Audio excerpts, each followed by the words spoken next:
Once upon a time, in a village long ago, there was a cobbler named Michael. He was an elderly man.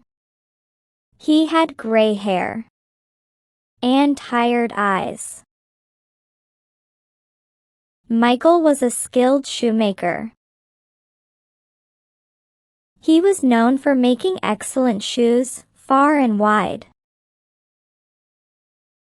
But what most people didn't know was that he had a special skill.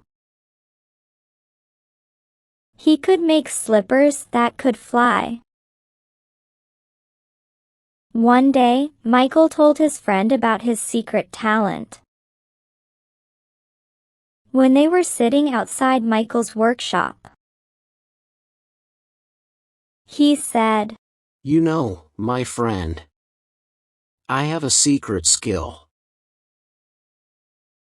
I'm an expert at making shoes that can fly." His friend's eyes widened in surprise. "Flying shoes?" he exclaimed. "That's amazing. Michael, how did you learn to do that?" Michael replied, "It's a long story, but it's a craft I have perfected over the years." Michael's neighbor couldn't control himself. He rushed off to share the secret of Michael's flying shoes to another villager. Soon, word spread like wildfire through the village,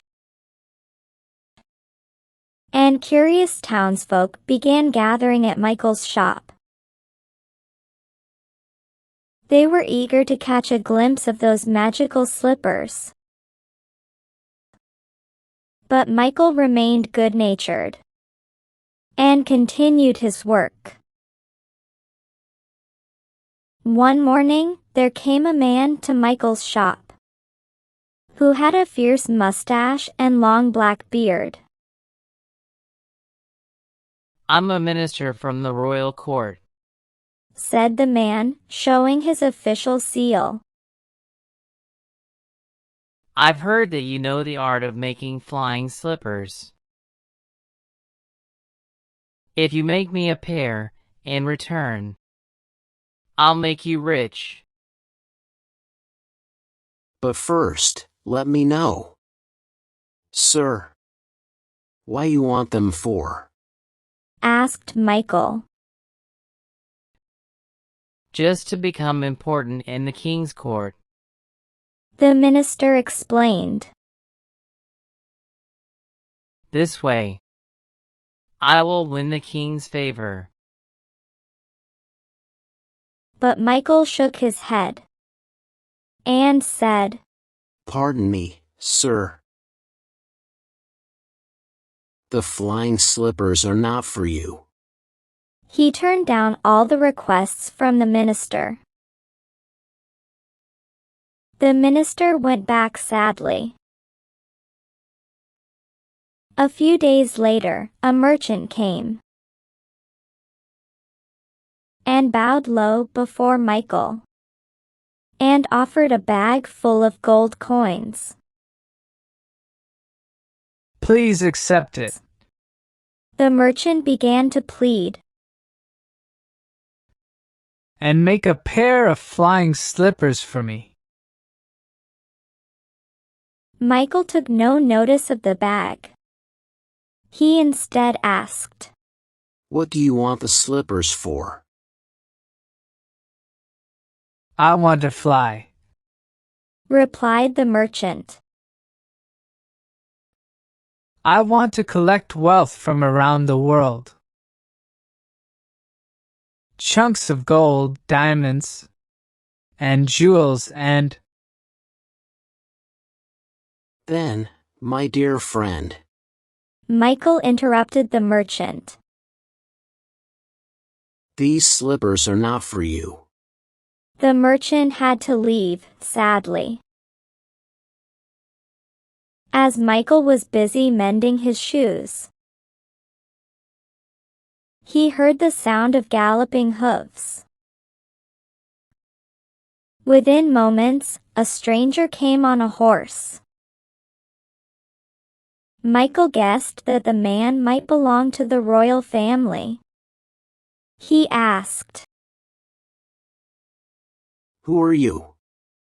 And how can I serve you?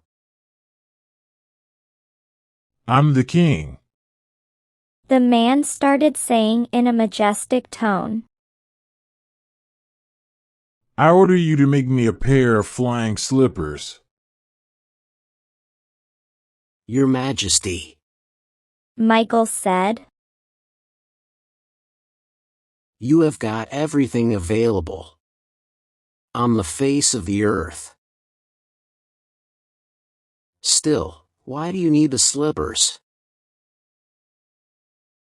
To fly across the walls of my enemy's fortress and destroy him. The king opened up his heart. But Michael was as firm as ever in his reply. He said, Sorry, sir. Then, the flying slippers are not for you. Hearing this, the king was about to draw his sword. But the second thought held him back. And he rode his horse and galloped away. That evening, there came along a little girl who was singing to herself. Michael looked at her face. He called her up and said, My child, tell me. If I give you a pair of flying slippers, what will you do with them?